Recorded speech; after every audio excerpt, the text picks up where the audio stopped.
for your warm welcome. The ties between Jordan and Europe are anchored in rock.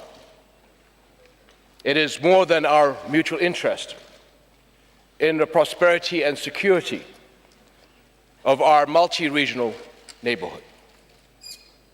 It is our shared belief in the kind of neighborhood it should be, the kind of neighborhood our people deserve, rich in human dignity and freedom, powered by opportunity and progress, and secured by peace. It is to talk about our neighborhood and future that I join you today. My friends, a long spring is unfolding in the Arab world. It will not be over in a season, not even in a year. Our societies are facing the challenge of moving from protests to programs, from criticism to national strategies.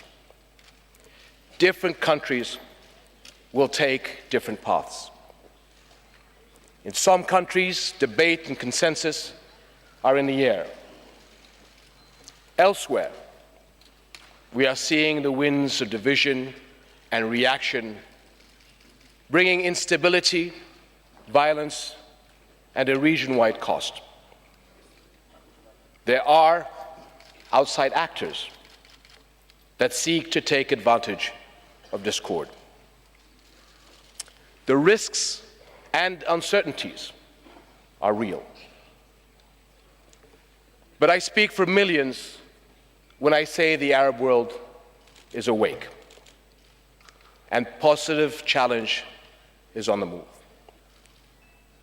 The signs were already there for those who wanted to see them.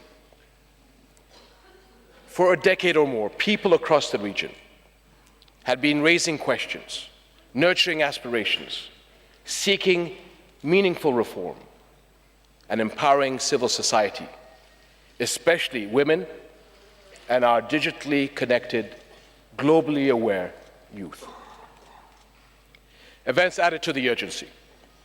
Global crises in finance, food, and energy seriously hurt our economies. Arab families who sacrifice to educate their children have seen their sons and daughters leave school, prepared for jobs that simply are not there. Today, my region faces the highest youth unemployment of any region. Some have called it a generation in waiting. It is 100 million strong, the largest youth cohort in our history. And I know that youth concerns are important here in Europe as well. Our regions have different demographics, but in one statistic, they are the same. Today's young people are 100% of our future, and we cannot afford to let a single young citizen wait in vain. This reality drives Jordan's approach to the Arab Spring. We have embraced it as an opportunity to push past roadblocks, to have slowed reform that have slowed reform in the past. And last year, we took immediate steps to engage in a national dialogue, to build consensus on concrete actions. And an early focus has been the Constitution, the foundation of our political system. Last September, after recommendations by a national committee, 1/3 of the entire document was amended. New constitutional provisions, widened representation, strengthened political parties, protect civil rights and freedoms, and enhance separation of powers.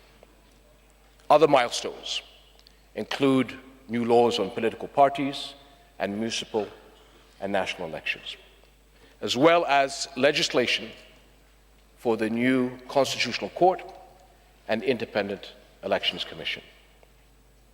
And our next test will be municipal and parliamentary elections. As guarantor of the political reform process, I have urged both government and parliament to keep to the agreed timeline and finalize the remaining legislation as quickly as possible, without sacrificing the inclusive nature of our process. Only we, all Jordanians, can build Jordan's future. And we must do so in such a way that our country remains a secure, safe haven in spite of a region getting more turbulent around us, in spite of economic threats, in spite of neighboring crises. And this path demands consensus-based reform, based on structural, comprehensive change, political, legal, economic, and social, respecting the rights and freedoms of all our citizens. In the process, Jordan can set a regional model of peaceful political evolution and democratization. And I am confident that 2012 will be a year of key political reform in Jordan. Among the most important steps is building the robust political party life that parliamentary government requires. We know that it is not one election, but the next and the next, and all those that follow, which show that a system is working. And we greatly value the EU's recognition of our reform path.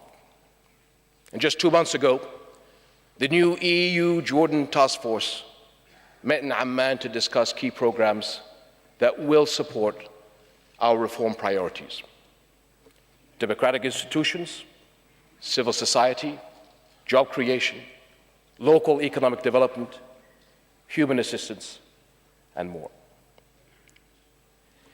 Next month marks 10 years since our association agreement went into force, opening markets and job opportunities on both sides.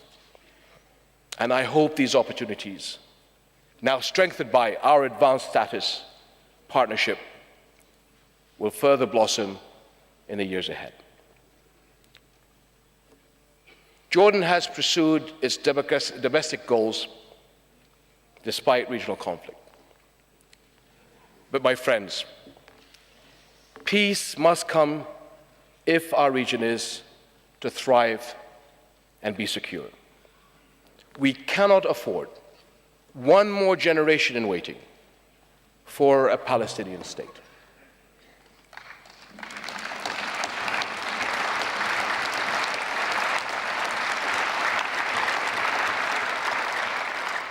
Ten years ago, the Arab states spoke of in a united voice on behalf of a just peace. We made the decision to look forward, not back, to seek agreement and to offer acceptance. The Arab Peace Initiative has been recognized by every major friend of peace in the world, including the EU and other members of the Quartet. We need Israel to engage. The Arab Peace Initiative is based on the only possible solution: two states, side by side, in dignity and self-determination, a sovereign, viable, and independent Palestine on the 1967 borders, with East Jerusalem as its capital.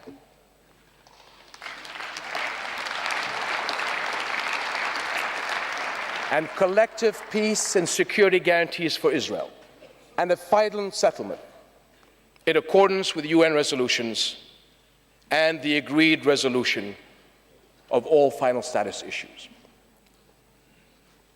This initiative went even beyond offering Israel peace and normal relations with all its Arab neighbors. The entire Muslim world endorsed it. What has been on the table for the past 10 years is a 57-state solution.